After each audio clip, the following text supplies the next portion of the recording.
ओम नमो भगवते वासुदेवाय। ओम नमो भगवते वासुदेवाय। ओम नमो भगवते वासुदेवाय।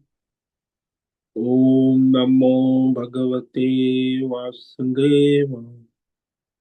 ओम नमो भगवते वासुदेवाय। ओम नमो भगवते वासुदेवाय। ओम श्री परमात्मने नमो नमः। ओम गणपतये नमो नमः। ओम ह्रीं श्रीं सरस्वत्यै नमो नमः। ओम गुं गुरुभ्यो नमो नमः। ओम सहनाववतु सहनौ भुनक्तु सह वीर्यं करवावहै तेजस्विनावधीतमस्तु मा विद्विषावहै। ओम शांति शांति शांति। सदाशिवसमारंभां शंकराचार्यमध्यमाम् अस्मदाचार्यपर्यन्तां वन्दे वन्दे गुरुपरम्पराम्। ओम तत्सत। आप सभी ऑनलाइन नेटवर्क पर उपस्थित भगवत गीता श्रवण साधकों को आज ऋषिकेश से हमारा प्रातः का अभिवादन, अभिनंदन, अभिवंदन। हरि ही ओम, हरि ही ओम, हरि ही ओम।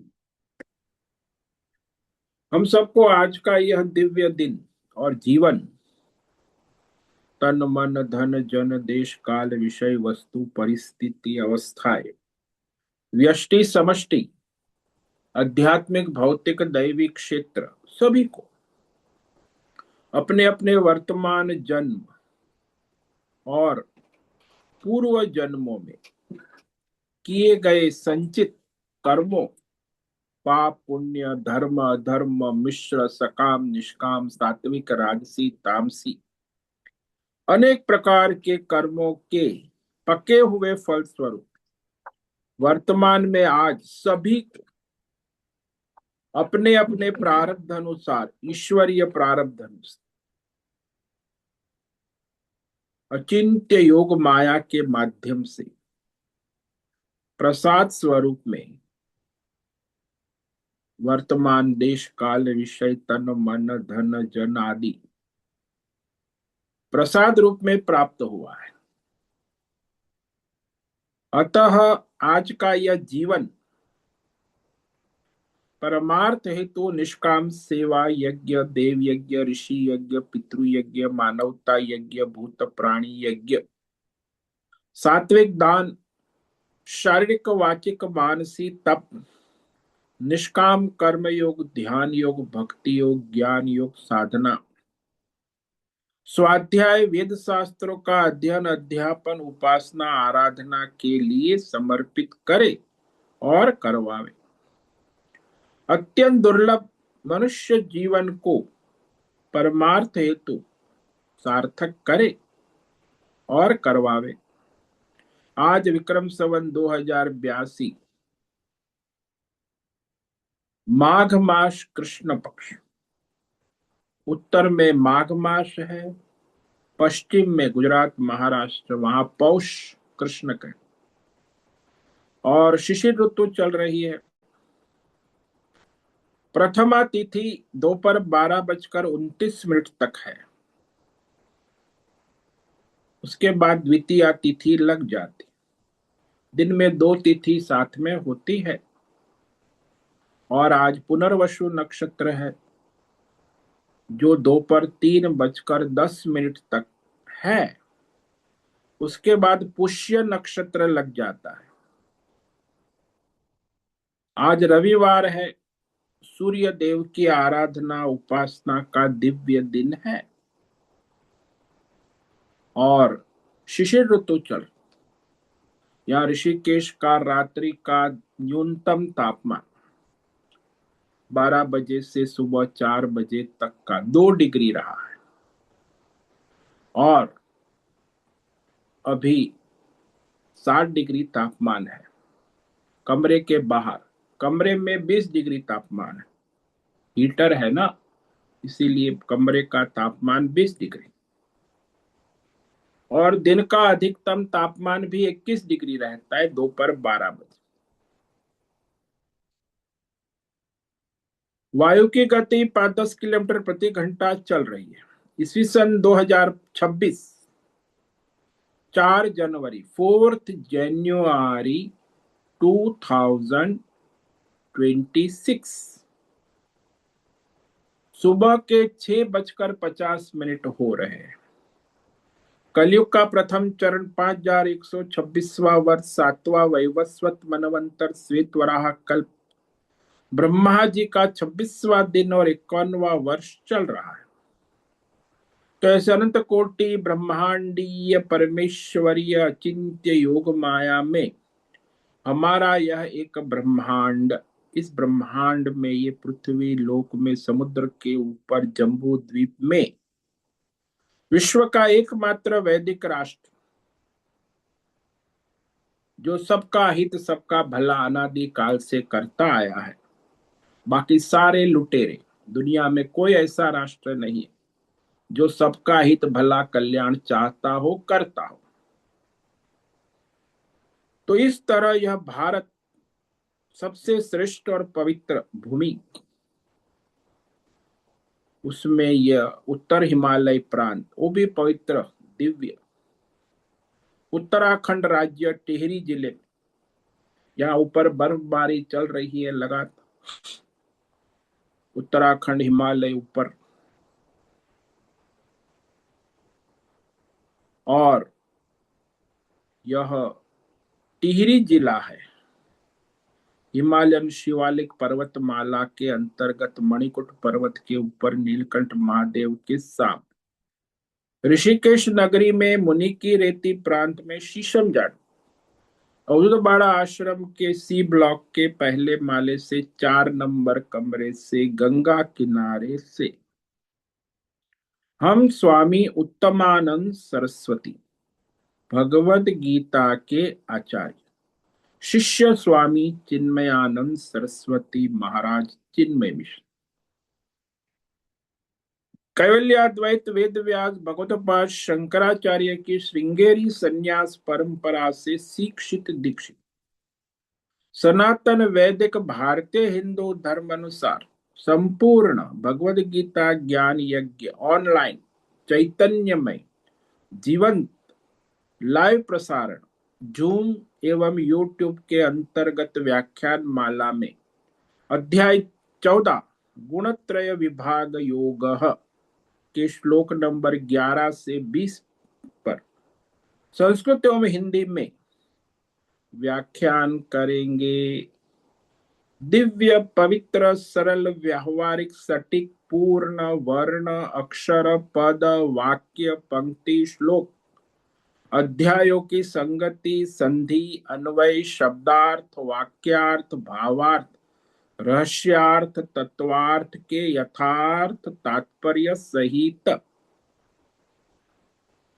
वैदिक शास्त्र वेद व्यास साहित्य शांकर भाष्य एवं परंपरागत 10 सन्यासी आचार्यों की टीका टिप्पणी सहित आज का यह भगवद गीता व्याख्यान करेंगे।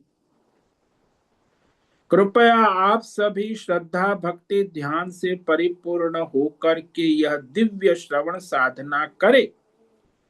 इसमें से अपने जीवन में कुछ ग्रहण करें, कुछ धारण करें, अपने अपने जीवन में कुछ चरितार्थ करें और उसमें निरंतरता लाए। अपनी अपनी आध्यात्मिक भौतिक दैवी अशांति द्वंद्व मोह विक्षेप राग द्वेष आदि से रहित होकर के अधार्मिक अशास्त्रीय परंपरागत भ्रम भ्रांतियों से रहित होकर के अपने अपने शरीर इंद्रिय प्राण मन वचन कर्म और बुद्धि से एक रूप एकाग्र होकर के शुद्ध सात्विक सूक्ष्म भगवत विवेक बुद्धि करे, वेद शास्त्र एवं आचार्य परंपरा अनुसार विवेक करे और करवावे। पुनः पुनः इस व्याख्यान का श्रवण करे, मनन करे, चिंतन करे, लेखन करे, चर्चा विचार प्रचार प्रसार करे, लिंक भेजे, ग्रुप में शेयर, अपना और सबका परम कल्याण करे और करवावे। ओम तत्सत। ओम ओम ओम। हमने श्रीमद् भगवद गीता अध्याय 14 गुणत्रय विभाग योग के श्लोक नंबर 1 से 10 तक कल सार दर्शन किया था। आज भगवान आगे जब मनुष्य में व्यष्टि में समष्टि में सत्व गुण की वृद्धि होती है यानी बढ़ता है, तो जब सत्व गुण बढ़ता है चाहे व्यष्टि हो चाहे समष्टि हो, तो उसके लक्षण भगवान कह रहे कि वो क्या लक्षण होते कि पता चले कि यहाँ इस व्यष्टि समष्टि में सत्व गुण बढ़ा हुआ है। वह रहस्य भगवान कह रहे सर्वद्वारेषु देहेऽस्मिन् प्रकाश उपजायते ज्ञानं यदा तदा विद्यात् विवृद्धं सत्वमित्युत। सर्वद्वारेषु देहेऽस्मिन् प्रकाश उपजायते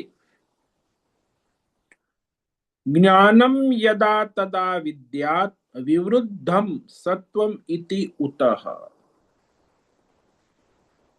जिस समय व्यष्टि समष्टि में देश काल परिस्थिति में संसार में चाहे व्यष्टि हो चाहे समष्टि हो, यदा का मतलब है वर्तमान समय में, पहले था आगे होगा ये बात नहीं। यदा मतलब अभी वर्तमान समय में। अस्मिन देहे इस देह में, ये जो हमारा शरीर है स्थूल सूक्ष्म शरीर, उसमें जो 10 इंद्रिया है उसको द्वार कहते हैं। 10 इंद्रिय और मन और अंतकरण को भी द्वार कहा है। यानी ये सूक्ष्म शरीर में जो है 10 इंद्रिया मन बुद्धि चित्त अहंकार, उसमें प्रकाश, प्रकाश यानी स्फूर्ति चेतना चैतन्यमय उत्पन्न होती प्रकाश। और ज्ञानम, ज्ञानम का अर्थ यहां होता है विवेक शक्ति। वो विवेक शक्ति जो अपने लक्ष्य का अनुसंधान करने वाली शक्ति, अध्यात्मक भौतिक दैव ज्ञान विज्ञान। तो यहां जो विवेक शक्ति है वह भी शास्त्र अनुसार परंपरा अनुसार प्रकट होती है, उत्पन्न होती, उपजायते। विशेष रूप से यह विवेक शक्ति और चेतना सूक्ष्म शरीर ज्ञानेन्द्रिय में तब उस वर्तमान क्षण में ऐसा जानना चाहिए विद्या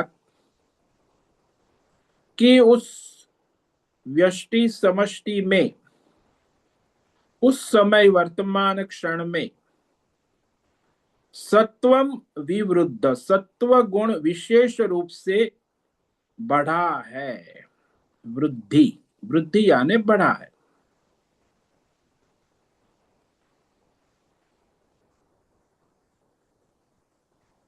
तो ये जो सारी इंद्रियां ठीक से काम कर रहती है अच्छी तरह, मन भी ठीक से काम करता है, बुद्धि भी ठीक से काम करती है, और वो शास्त्र के अनुसार, परंपरा के अनुसार अपने लक्ष्य का अनुसंधान करती, और उसमें निर्णय शक्ति भी यथार्थ शास्त्र और परंपरा के अनुसार, मनमानी बुद्धिमानी नहीं, शास्त्र अनुसार परंपरा अनुसार विवेक ज्ञान, उसको विवेक शक्ति कहते। आजकल जैसे नहीं कि जो आजकल बुद्धिमानी करते सब नेता लोग, उद्योगपति, कॉरपोरेट वाले, मीडिया वाले, ऐसी जड़ बुद्धि नहीं, शास्त्र के अनुसार विवेक शक्ति और लक्ष्य की ओर ले जाने वाले। तो समझना चाहिए कि उस समय उसमें सत्व गुण बढ़ा हुआ है। सत्व यानी दैवी गुण, धर्म बढ़ा हुआ है। तो सत्व गुण से वो धर्मात्मा अपने ज्ञान और प्रकाश शक्ति से धर्म के मार्ग पर अच्छी तरह चल सकता है। सत्व गुण ही धर्म में चल सकता है, बाकी तो सब आगे कहेंगे रजोगुण का जो लक्षण है। तो सत्व गुण जो है वो धर्म प्रधान है, परमार्थ योग साधना की ओर लगता है, ये सत्व गुण है। तो जो मनुष्य सात्विक होगा वही धर्मात्मा होगा, जो मनुष्य सात्विक होगा वही परमार्थी साधना में योग में लगेगा। अब जो रजोगुण की वृद्धि के लक्षण भगवान कह रहे हैं, लोभ प्रवृत्तिरारंभ, कर्मणामशमस्पृहा, रजस्येतानि जायन्ते विवृद्धे भरतर्षभ। जब व्यष्टि समष्टि में रजोगुण बढ़ा हो, विवृद्धे विशेष रूप से बढ़ा कह रहे, तब उसमें लोभ हो। लोभ यानी विषय कामना के प्राप्ति की अभिलाषा, और चाहिए और चाहिए और चाहिए, इसको लोभ कहते हैं। अधिक से अधिक विषय लाभ की लालसा, तृष्णा। लाभात लोभ प्रवर, जैसे जैसे लाभ होता है जैसे लोभ बढ़ता है। और फिर प्रवृत्ति, भौतिक अध्यात्म दैव निरंतर बिजी, लाइन बिजी है, कृपया थोड़ी देर बाद कोशिश करें, क्योंकि वो प्रवृत्ति ही लगी रहती, बहिर्मुख है ना, रजोगुणी बहिर्मुख होता। आजकल तो इंटरनेट का जमाना है, बहिर्मुखता सबसे ज्यादा इसमें है। ऑनलाइन प्रवृत्ति, निरंतर बहिर्मुख, ये रजोगुणी प्रवृत्ति। और वो भी किसके लिए? भोग संग्रह के उद्देश्य से। ये करो, भोग करो, संग्रह करो, लोभ करो, तो इंटरनेट पे ये धंधा चलता है। यानी जो भी प्रवृत्ति होंगी उसमें उसकी स्वार्थ बुद्धि होगी, धर्म बुद्धि नहीं, परमार्थ बुद्धि नहीं, सबका हित भला हो ऐसी बुद्धि नहीं, केवल स्वार्थ बुद्धि। स्वार्थ बुद्धि से अपनी सारी प्रवृत्ति करेगा, करेंगी, चाहे संस्था हो, व्यक्ति हो, चाहे समष्टि। ये कॉर्पोरेट वर्ल्ड ले लो, पॉलिटिकल ले लो, ये सारे रजोगुणी प्रवृत्ति। और इस प्रकार के नए नए प्रोजेक्ट कर्म का आरंभ करते ही रहे, सकाम भाव से। काम्य है ना, इसीलिए लगे रहते। एक के बाद एक। और रजोगुण फिर ये ऐसा कोरोना जैसा है, एक को लगता है तो दूसरा उसको भी लगता है। कोरोना जैसे फैलता है, ऐसे रजोगुण भी कोरोना की तरह तेजी से फैलता है। और उसमें कभी शांति नहीं होती। अशमः यानी भटकन, अस्थिरता, अशांति। अशांतिमय ही होता है रजोगुण, कभी शांति दे ही नहीं सकता। सत्वगुण में शांति की सभ्यता है, लेकिन यहां तो अशांति ही है। ओम अशांति अशांति अशांति। तो अशांति हमेशा बनी रहती है, असंतुष्टि कहो, असंयम, रेस्टलेसनेस जिसको कहते, रजोगुण ऐसा है। और स्पृहा, इंद्रिय विषय भोग की स्पृहा, लालसा बनी ही रहती, और चाहिए और चाहिए और चाहिए। तो ये मिले वो मिले, ये भोग मिले वो भोग मिले, इस प्रकार निरंतर स्पृहा होती। आजकल तो इंटरनेट का एडवर्टाइजमेंट तुरंत स्पृहा है ना, ये भी लेना चाहिए, बजट तो है नहीं लेकिन लेने की इच्छा, इसको स्पृहा कहते। तो इंटरनेट में अमेजोन में जाते हैं तो बहुत सारी आइटम ये भी लेनी है, वो भी, क्या ले क्या ना ले। तो निरंतर भोगों की लालसा बनी रहती, लेकिन प्राप्त तो नहीं होता कुछ ही। भोग प्रारब्ध के अनुसार ही प्राप्त होंगे, वो चाहे कितने भी लालसा करे, प्रारब्ध में होगा वो भोग प्राप्त होगा। तो ये रजोगुण अत्यंत विषय भोगों की लालसा, देश काल विषय आदि, ये सब जब उत्पन्न हो रहे तो समझना चाहिए कि रजोगुण उत्पन्न हो रहा है, हो गया है, एक्टिवेट हो गया। अब तमोगुण के बारे में कह, जब तमोगुण बढ़ गया है तो उसके लक्षण क्या है? अप्रकाशो प्रवृत्तिश्च प्रमादो मोह एव च तमस्येतानि जायन्ते विवृद्धे कुरु नंदन। जब तमोगुण बढ़ने पर 10 इंद्रिय और अंतकरण मन उसमें अप्रकाश कहा। अप्रकाश यानी अमावस्या लग जाते, यानी मन बुद्धि कुछ काम नहीं करते, जिसको हम विचार शून्यता, डलनेस, जड़ता, यानी इंद्रिय मन बुद्धि में कोई तेज प्रकाश नहीं, जिसको आज की भाषा में आप लोग कहते डिप्रेशन में है, तनाव में है, टेंशन में। क्योंकि बुद्धि अंतकरण काम ही नहीं कर रहा है ना, अप्रकाश, ब्लैकआउट। और तमोगुण बढ़ता है तो अपना स्वधर्म कर्तव्य नहीं करना है, अप्रवृत्ति यानी परधर्म में लग जाना, अपने स्वधर्म कर्तव्य कर्म में उत्साह का अभाव, निष्क्रियता, और जो नहीं करना है उसमें लग जाना, अप्रवृत्ति।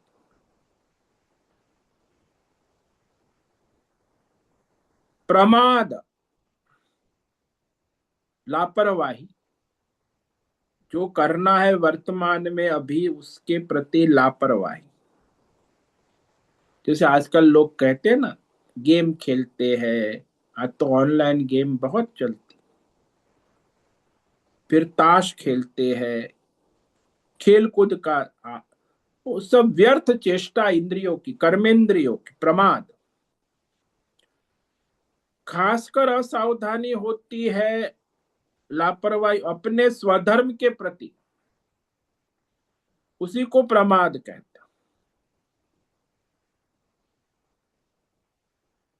और मोह,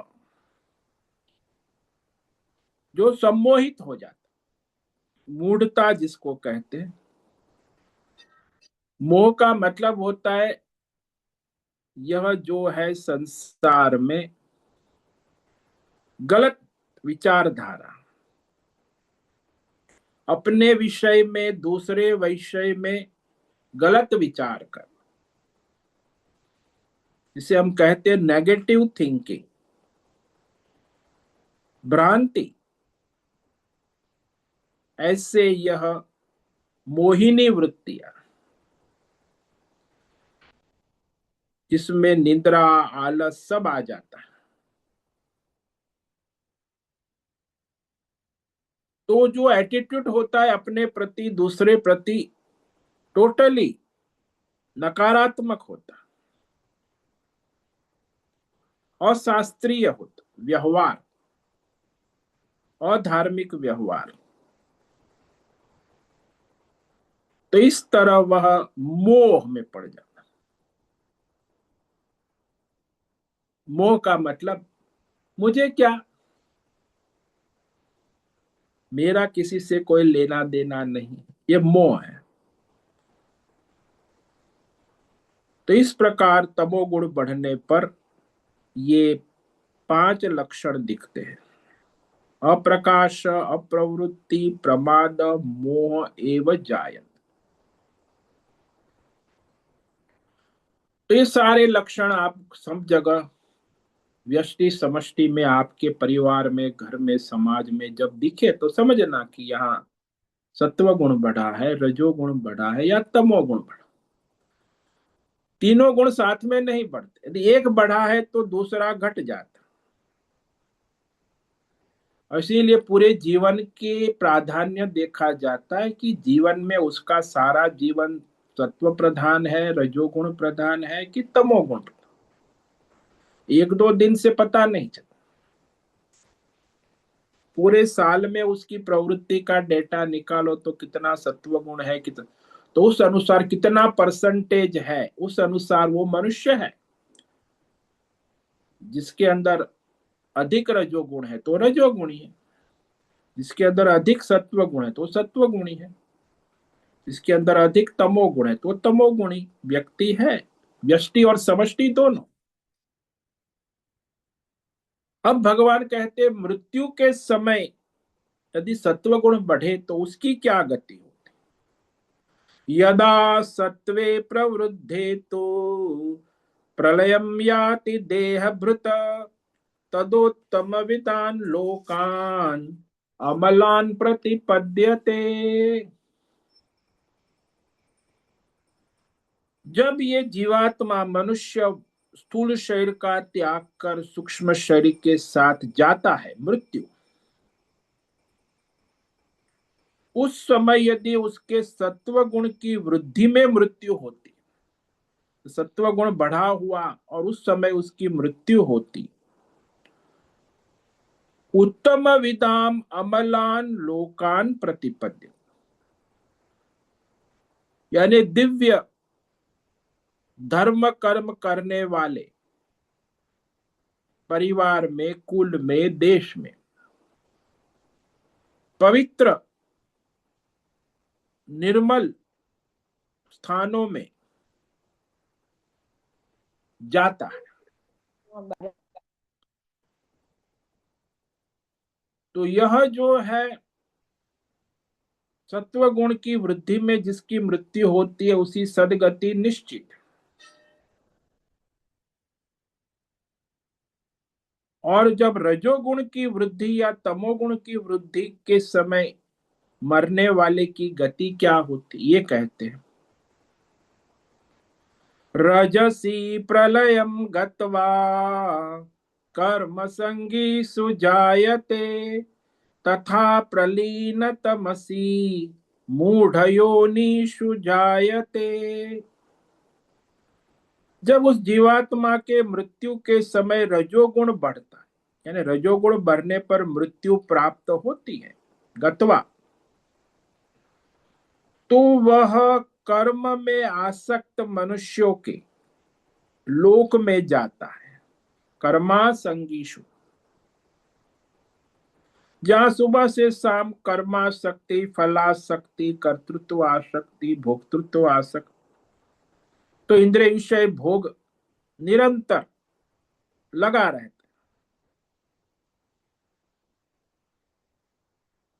क्रिया में आसक्ति, देश काल व्यक्ति, खासकर सकाम कर्म, परिवार, पैसा, पद, प्रतिष्ठान, मकान, दुकान, इस प्रकार के सकाम कर्मों में आसक्ति रहती,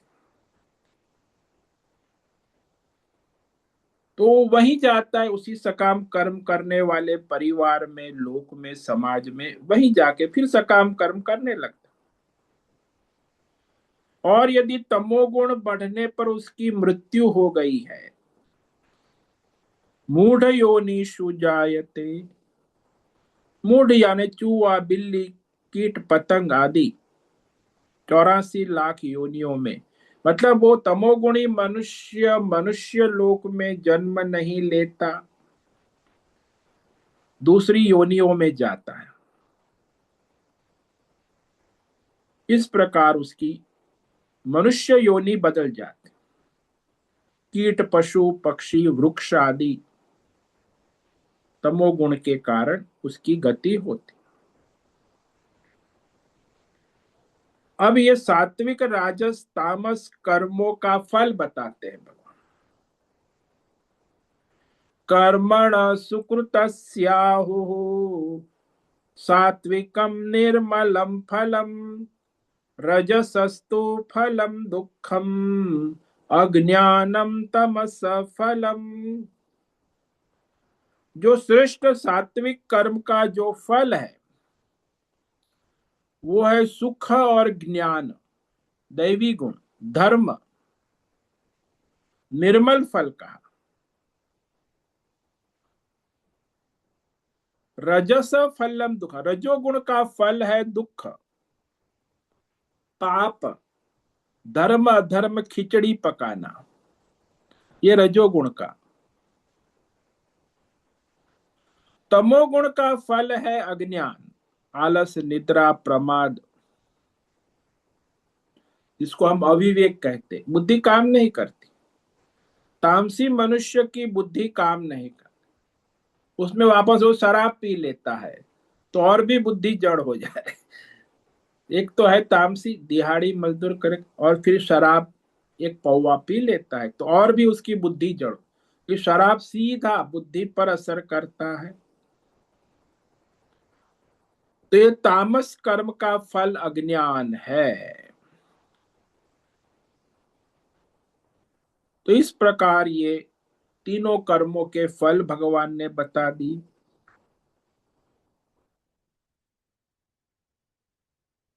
सत्व गुण से ज्ञान और सुख उत्पन्न होता है, रजोगुण से लोभ उत्पन्न, कर्म उत्पन्न होते हैं, तमोगुण से प्रमाद, आलस, निद्रा, मोह ये उत्पन्न हो, अज्ञान, तमोगुण का तो मुख्य अज्ञान ही तो है। ये कहते हैं भगवान, सत्वात् संजायते ज्ञानम, रजसो लोभ एव च, प्रमाद मोहौ तमसो भवतो ज्ञानमेव च। किसी में सत्व गुण की वृद्धि होती है तो ज्ञान उत्पन्न होता है, यथार्थ ज्ञान। यहां ज्ञान का मतलब जैसा है वैसा, भौतिक, अध्यात्म, दैव, परमार्थ, यथार्थ, शास्त्र ज्ञान। सत्व गुण से यथार्थ शास्त्र ज्ञान उत्पन्न होता। रज एव लोभ, रजोगुण से फिर लोभ,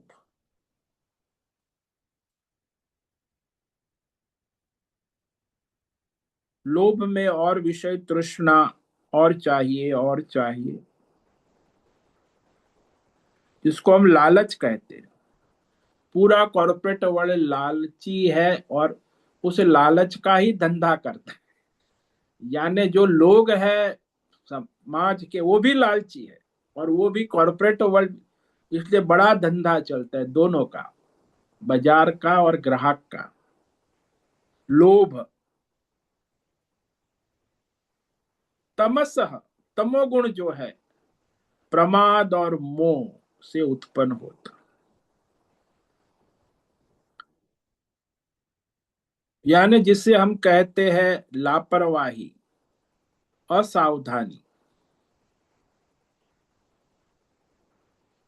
और तमोगुण से अज्ञान, तमोगुण से अधर्म भी उत्पन्न होता है। तो इस प्रकार तमोगुण जो है मनुष्य को बर्बाद कर देता है। सत्व गुण है आबाद करता है, और रजोगुण है बीच में लटकाता है। ये कह रहे भगवान। ऊर्ध्वं गच्छन्ति सत्वस्था, मध्ये तिष्ठन्ति राजसाः, जघन्य गुण वृत्तिस्थाः, अधो गच्छन्ति तामसाः। तो जिसमें सत्व गुण बढ़ा है वो ऊपर की ओर आगे बढ़ता है, जिसमें रजोगुण है वो मध्य में रहता है, और तमोगुण जो है वो उसके अधोगति को जाता है। तो इस प्रकार जिसमें अंदर जो गुण का प्राधान्य उस अनुसार उसकी गति होती है। ऊपर यानी धर्मात्मा लोक है, देव लोक है, परमार्थ में सत्व गुण भी जाता है। रजोगुणी यहाँ जड़ता में, तो भोग विलास इंद्रिय में भोग में लगा रहता है। तो वह हिंसात्मक प्रवृत्ति, जघन्य का मतलब है हिंसात्मक, और वह तमोगुण में उत्पन्न हो जाती। इस प्रकार जो अधर्म है वो तमोगुण प्राधान्य, धर्म अधर्म की खिचड़ी है, जो खिचड़ी वो रजोगुणी है, और जो शुद्ध शास्त्र के अनुसार धर्मात्मा है वो सत्वगुण। हम कहते हैं ना बार बार, किसी भी धर्म में दुनिया के आज वास्तव में सात्विक धर्मात्मा केवल 5% ही होते हैं, बाकी 90% रजोगुणी तमोगुणी कैटेगरी के धर्मात्मा। ये लोग धर्मात्मा दो ही होते, रजोगुणी तमोगुणी कैटेगरी के धर्मात्मा, ढोंग पाखंड करने वाले, वही चलता है दुनिया। बाकी तो दूसरों की तो बात छोड़ो, सामान्य संसारी लोग तो तमोगुण तमो, लेकिन ये जो धर्म का झंडा लेकर बैठे, धर्म का ठेका लेके, वो ठेकेदार, वो भी तमोगुणी रजोगुणी धर्म में ही डूबे रहते। अब भगवान कहते हैं कि मैं इस गुणों का कर्ता नहीं हूं, ये तो प्रकृति गुण ही अपना कार्य कर रही है। नान्यम गुणेभ्य कर्तारम यदा दृष्टानुपश्यति, गुणेभ्य परम वेत्ति मद्भावम सोधिगच्छति।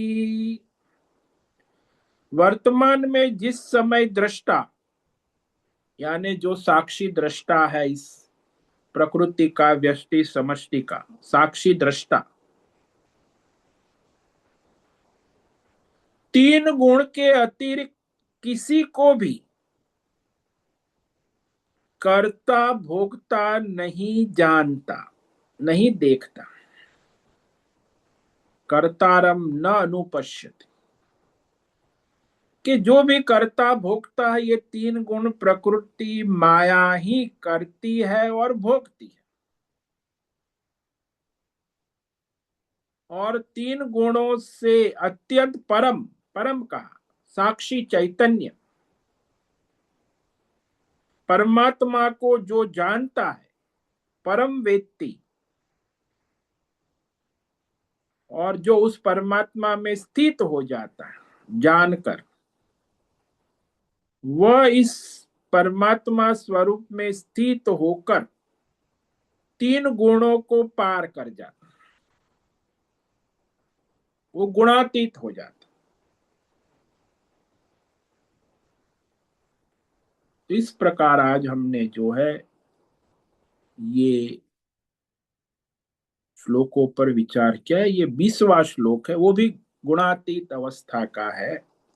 गुणानेता न तित्यत्रिन देहि देह समुद्भवान जन्म मृत्यु दुख जरा विमुक्तो मृत मुष्णते। देही यानी जीवात्मा, अंतरात्मा, जब ये स्थूल सूक्ष्म कारण शरीर के कारण रूप उत्पत्ति का कारण त्रिगुणी माया को पार कर जाता, क्योंकि ये स्थूल सूक्ष्म कारण शरीर की उत्पत्ति का कारण परमात्मा नहीं है, माया है, त्रिगुणी माया। तो जो तीन गुणों को पार कर जाता है तो वह इस जन्म मरण जरा दुख आदि से विमुक्त, विशेष रूप से मुक्त हुआ। अमृतम अश्नुते, अमृत का मतलब है परमानंद, आनंद को प्राप्त होते हैं, यानी परमानंद में स्थित हो जाते हैं। इस सारे संसार के व्यष्टि समष्टि बंधनों से मुक्त हो जाते, क्योंकि वो सारे तीन गुण का ही कि जो गुणातीत हो गया तो वह सारे बंधनों से मुक्त होता है। जैसे संसार में आप देखते हो कि जितने भी गुणों का खेल, जो 3 घंटे का वो नाटक देवदत्त भिखारी का रोल करने वाला वो गुणातीत कलाकार है। यदि उसको जान लेता है वो भिखारी देवदत्त कि मैं वो कलाकार हूं, तो भिखारी पने के सारे कष्ट बंधनों से मुक्त हो जाता है। हाँ, वो रोल है, 3 घंटे नाटक चलेगा, बचपन जवानी और बुढ़ापा, लेकिन उस 3 घंटे का नाटक देवदत्त भिखारी का करने वाला जो है वो साक्षी सुपरस्टार कलाकार है। तो जो परमात्मा को जान लेता है कि परमात्मा ही ये जीवात्मा का रोल करता है, परमात्मा और जीवात्मा दोनों अलग नहीं है, तो सारे जीवात्मा के कर्म बंधनों से मुक्त हो जाते हैं। अमृत यानी मोक्ष, मोक्ष भी कह सकते। अमृत के मतलब बहुत है, पर्यायवाची, मोक्ष है, मुक्ति है, आनंद है, अमर है, अमृत है, यानी भगवतमय हो जाता।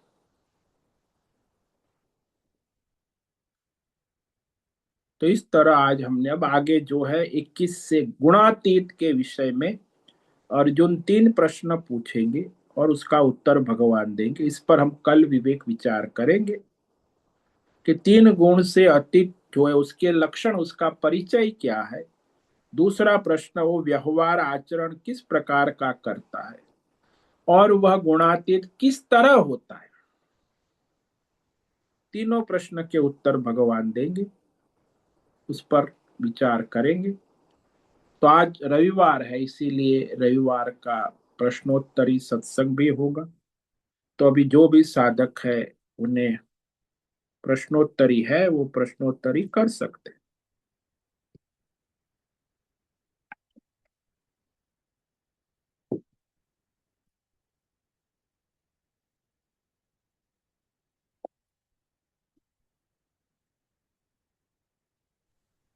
ओम नमो नारायण स्वामी। हाँ बोलो उषा। स्वामी जी, ये जो माया है उसको शक्ति भी कहा है ना? हाँ, वो तो त्रिगुणात्मक शक्ति है, तीनों है। हाँ, तो ये भी हम भगवान की लीला ही समझ सकते हैं ना? हाँ, लीला है, शक्ति है, माया है, भगवान। तो जैसे सब एक आपके। ही, जैसे हाँ आप कहते हैं ना पर्यायवाची शब्द, ऐसे ही। आ, हाँ, ये सब पर्याय, माया कहो, शक्ति कहो, देवी कहो, गुण कहो, ये सब पर्यायवाची शब्द है। त्रिगुणी माया है सारा। इन शॉर्ट ये समझो कि सारा जो त्रिगुणी माया शक्ति है, सात्विक भी शक्ति है, राजसी भी शक्ति है, तामसी भी शक्ति है। एक सर्जन शक्ति है, एक पालन शक्ति है, एक संहार शक्ति है। हाँ तीनों भगवान की शक्ति।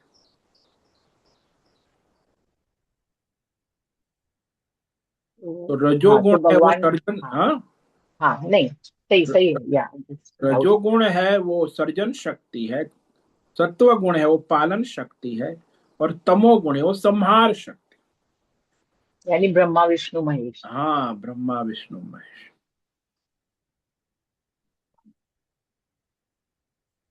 वो भगवान की शक्ति है, ब्रह्मा की नहीं है। हाँ हाँ, सही है, भगवान की शक्ति है। हाँ, ब्रह्मा ब्रह्मा की तो नहीं खाली है। बैठे, जैसे आप यहाँ कोई वो तो जॉब है। करता है तो वहाँ वो अकाउंटेंट हिसाब किताब करता है, तो उसका पैसा नहीं है, वो तो मालिक का है।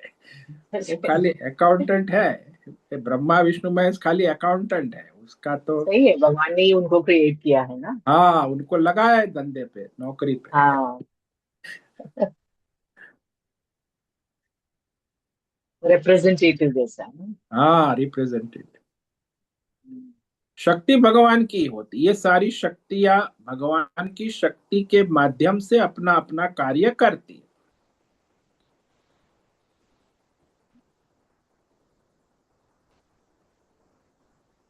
ये जो फिर ये शक्ति जो है शिव शक्ति बोलते हैं ना, वो क्या है शिव और शिव शक्ति और का? शक्ति, शिव यानी परमात्मा और शक्ति यानी माया। ओके। हाँ। हाँ, त्रिगुणी माया अच्छा। वो शक्ति है, और ये परमात्मा है, शिव जो है परमात्मा स्वरूप, ईश्वर कहो। हम्म। मैं तो वो शिव यानी मुझे लगा शिव महेश के बारे में कह रहे हैं, शिव शक्ति में भी ऐसे ही लगा था मुझे। वो डाउट था कि वो परमात्मा और माया का ये है। शिव और शक्ति, महेश हम्म। कहो, महेश भी वो शिव ही है, वही तो है। हाँ तो महेश जो है, जो मायोपाधि ईश्वर है, शिव है मायोपाधि ईश्वर है, इसीलिए माया है, इसीलिए शिव है। हाँ, यदि माया। माया नहीं है तो शिव भी नहीं है। केवल अच्छा, परमात्मा है। इसीलिए मायोपाधि शिव कहा। हाँ, मायोपाधि शिव है। परमात्मा तो इस माया से, तो महाशिव भी नहीं है और माया भी नहीं है, केवल हम्म। परमात्मा है। तो ईश्वर होता है वो मायोपाधि हो तभी ईश्वर होता है। परमेश्वर माया उपाधि से रहित है। हाँ, वही ईश्वर और वो परमेश्वर में भी कंफ्यूजन हाँ था मुझे। हाँ, हाँ तो। हाँ वो बहुत बड़ा कंफ्यूजन है, कोई सामान्य कंफ्यूजन नहीं। एक हाँ। तो माया उपाधि ईश्वर को ही आप परमेश्वर मान लेते, ये तो बड़ा अज्ञान हो जाता है। इसलिए तो हम्म। ये सब द्वैतवादी घूमते रहते माया के चक्कर में। अरे भाई, वो ईश्वर है, ठीक है, उनको भगवान परमेश्वर की सत्ता में अपना अपना कार्य कर रहे हैं। वो परमेश्वर नहीं है, मायोपाधि ईश्वर है। माया है तो है, माया चलाने के लिए। जैसे दुकान है तो दुकान में कैशियर है, सेल्समैन है, अकाउंटेंट है, तो वो है, वो ईश्वर है। दुकान तो चलेगी कैसे? एक काउंटर पर कैशियर है, अकाउंटेंट है, वो हाँ सेल्समैन है, तब तो दुकान चलेंगी ना। तो ऐसे ही है, ये माया की दुकान जो लगी है वो ब्रह्मा विष्णु महेश काउंटर पर बैठे तभी तो चलेगी। हाँ। अभी अभी क्लियर हो रहा है मुझे।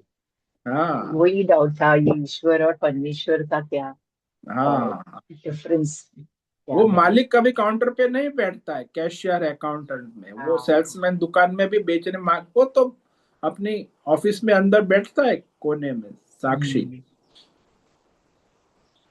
उसी की सत्ता में सारा कैशियर अकाउंटेंट सेल्समैन दुकान चलाते हैं। पावर किसका है? कैशियर का नहीं है, सेल्समैन का नहीं है, मालिक का है। तो परमात्मा के पावर में ब्रह्मा विष्णु महेश ये सारी सृष्टि का त्रिगुणात्मक माया का खेल चलाते हैं। वो दुकान चलती है, माया की दुकान।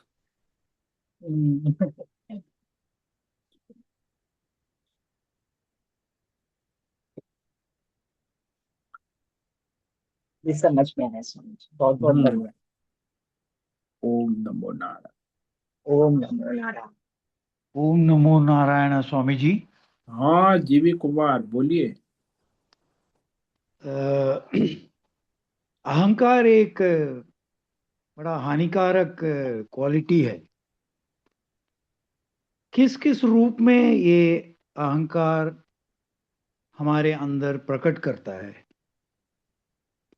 और कैसे हम उससे कैसे हम रेमेडी प्राप्त कर सकते हैं? क्या प्रैक्टिस करने से ये अहंकार से छुटकारा पा सकते हैं? अच्छा, ये है आपका प्रश्न। हाँ जी।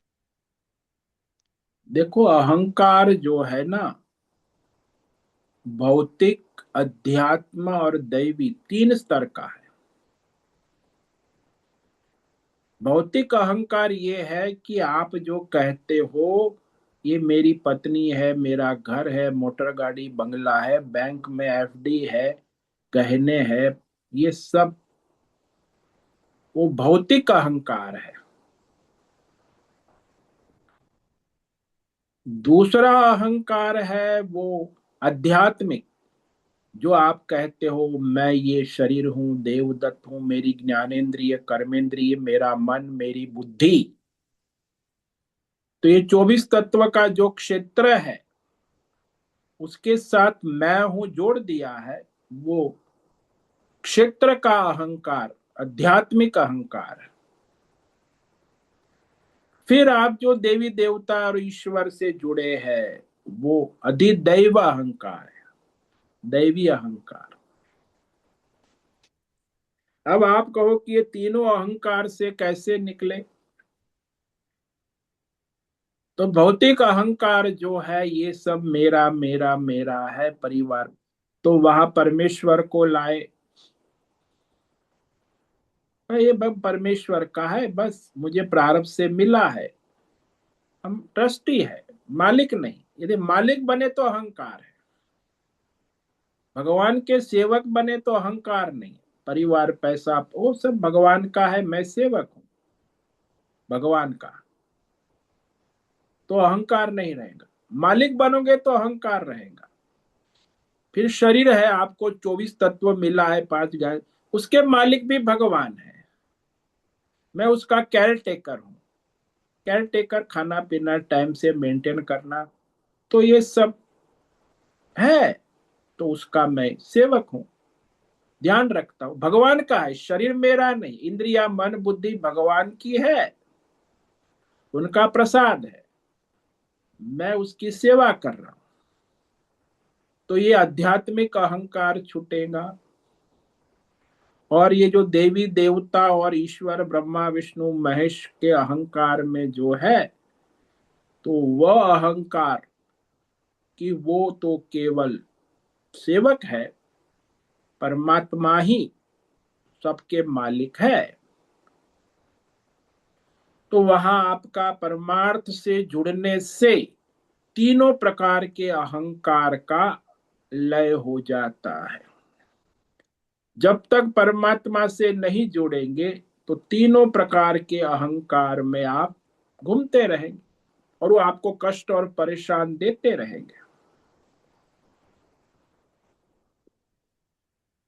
जब तक परमात्मा नहीं, उसी को हम कहते हैं निष्काम कर्म योग। आप अपना प्रारब्ध के अनुसार भौतिक अध्यात्म दैव कर्म करते हो, लेकिन वो ईश्वर को समर्पित करोगे तो अहंकार, दोनों साथ में, अहंकार है तो फिर ईश्वर नहीं है, ईश्वर है तो अहंकार नहीं। परमेश्वर को समर्पित जीवन ही उसी क्षण अहंकार का लय हो जाता। और परमेश्वर गया, परमात्मा गया, तो फिर अहंकार आध्यात्मिक भौतिक दैवी अपना खेल शुरू कर देता है। तो मनुष्य को यही रास्ता है, और कोई रास्ता है नहीं अहंकार से छूटने का। ईश्वर को लाना, परमेश्वर को केंद्र में लाना, तब जाके अब उससे सिर्फ सिर्फ बोलने से हो जाता है क्या? बोलने से नहीं होता, करने से होता। आचरण में आना चाहिए, व्यवहार में परमार्थ दिखना चाहिए, स्वार्थ नहीं होना चाहिए। सबके प्रति आपको भगवत भाव, परमार्थ भाव होना चाहिए कि ये सब भगवान का है, मैं उसकी सेवा कर रहा हूं। तो जैसे वो वेटर होटल में काम करता है, तो वो सब ग्राहकों की सेवा करता है। तो मालिक बैठा है, तो उस जो भी ग्राहक आया, जो भी ऑर्डर आया, वो लेके देता है, काम करता है। उसे अपना कोई अहंकार नहीं है, अपनी ओर से कुछ नहीं कर। ग्राहक ने मांगा, वो लाके दे दिया, और फिर बिल जो है वो भी दे देता है, तो बिल भी मालिक के पास पहुंच जाता है। तो वहां वेटर में अहंकार नहीं है, ओनरशिप नहीं है, मालिक ही नहीं, वो बस काम करता है। लेकिन वहां भी वो काम अपनी तनख्वाह के लिए करता। यहाँ वो है भगवान के लिए करता, यहाँ तनख्वाह के लिए नहीं करता। अपने सारे कार्य जो है प्रारब्ध के अनुसार आते हैं, वो सभी कार्य भगवान के लिए करता, और उसके बदले में उसे जो मिलता है सुख दुख, उसको भगवान का प्रसाद स्वीकार करता है। तो ये फर्क है। ये भौतिक लाइफ में कई बार हम भी रिलेशनशिप में अहंकारक लोगों से निपटना पड़ता है। उस स्थिति में हम किस भाव से हम डील करना चाहिए? हाँ, ऐसी परिस्थिति आती है क्योंकि आसपास अहंकारी लोग हैं। अब वो जो अहंकारी है, उसका अहंकार उसको मुबारक, हमें क्या लिया, हमें तो वहां अपना उसके साथ क्या स्वधर्म है, व्यवहार है, वो भगवान की इस परमार्थ की सेवा रूप में करना है। वो अहंकारी है, अपने ढंग से अपना व्यवहार करता है, वो तो उससे हमें कोई मतलब नहीं। हमारा उसके साथ यदि कोई प्रारंभ, मेरी बहन है, मेरा भाई है, या मेरी माँ है, तो उससे हम क्या करें, वो उसका स्वभाव है, प्रकृति है, उसका अहंकार उसको मुबारक। लेकिन मैं उस माँ के साथ मैं परमात्मा की सेवा रूप में उचित अपना स्वधर्म व्यवहार करूंगा। वो चाहे अहंकार से व्यवहार करे, मैं परमार्थ भाव से अपना स्वधर्म उस माँ की सेवा करूंगा। वो चाहे जैसे भी हो, उसका अहंकार उसको मुबारक। तो कोई भी हो, घर में, परिवार में, बिजनेस में, व्यापार में, ऐसे तो आपको हमेशा अहंकारी लोगों से ही मिलना हो। तो वो तो वहां आपको परमार्थ करना है, विशेष सावधानी रखनी है कि वो जैसे है वैसे है। उसमें उसके अहंकार से आप कुश्ती करने जाओगे अपने अहंकार से, तो फिर कुश्ती होगी, कुछ काम नहीं होगा। अहंकार की कुश्ती नहीं करनी है, उसको उसके हाल पे छोड़ देना है, और अपना स्वधर्म है कर लेना है। वो तो आएंगे सब, अपने अपने अहंकार लेके ही आएंगे, मैदान है। तो आपको दो चॉइस है, कुश्ती लड़नी है तो लड़ो, या तो फिर भगवान को समर्पित होके अपना स्वधर्म करके उपराम हो जाओ।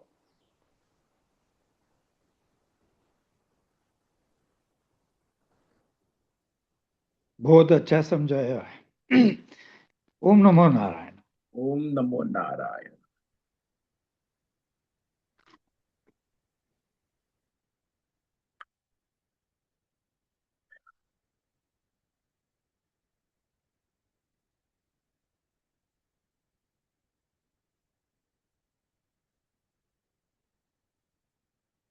ठीक है, आज उपस्थित है अश्विनी कोठे होस्ट है, भद्रेश पड़िया को होस्ट है, B.R. मोहन, दिनेश पटेल, दिव्या पटेल, जीवी कुमार, जयंती पांडा, दिव्या दिव्या रानी लाड, लायुषी पटेल, मीनाक्षी काले, नैना पुरोहित, नीरज जैन, निकिता पटेल, नीरज पटेल, पृथ्वीराज मालव, रीमा पटेल, रेशा रथ, रिकी पटेल, संजीवनी श्रीरंग रानडे, सुनील ठाकुर, तन्वी लाड, तुषार चौधरी, उर्वशी पटेल, उषा मेनन और राय बहादुर कपूर। तो इतने साधक आज उपस्थित है। आज पश्चिम में पौष मास की कृष्ण प्रतिपदा है और यहाँ उत्तर प्रदेश में माघ मास की कृष्ण प्रतिपदा है, क्योंकि हमारे जो मंथ है पूर्णिमा अंत वाला जो है वो उत्तर प्रदेश में है और अमावस्या अंत वाला जो है वो पश्चिम में है। तो पश्चिम में अमावस्या के साथ महीने का अंत होता है और उत्तर में पूर्णिमा के साथ महीने का अंत होता है। इसलिए यहाँ उत्तर में अभी माघ लग गया, माघ शुक्ल प्रतिपदा, और वहां पश्चिम में पौष कृष्ण, तो दोनों कृष्ण पक्षी है। तो इस प्रकार ये हमारी तिथियों की व्यवस्था है। तो आज प्रतिपदा है, महीना शुरू हो गया। माघ महीना बड़ा पवित्र है, साधना तप।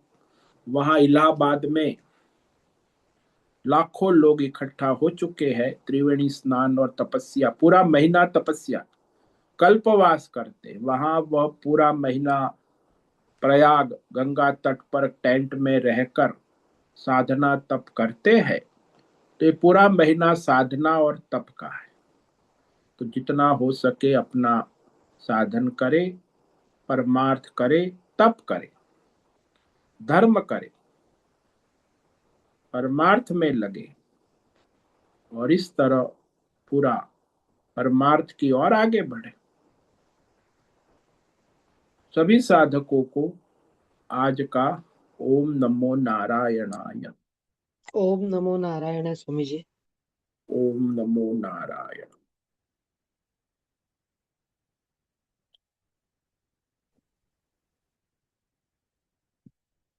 मुझसे निवेदन है आज का सत्संग पूर्ण करें। ओम नमो नारायणाय महाराज जी। नारायणाय। भाई फर्कता ओम नमो नारायण। लगना चाहिए। विशारद। ओम नमो ओम नारायण। नारायण। सभी साधकों को आज का ओम नमो नारायणाय। धन्यवाद। ओम नमो नारायण। सभी साधकों को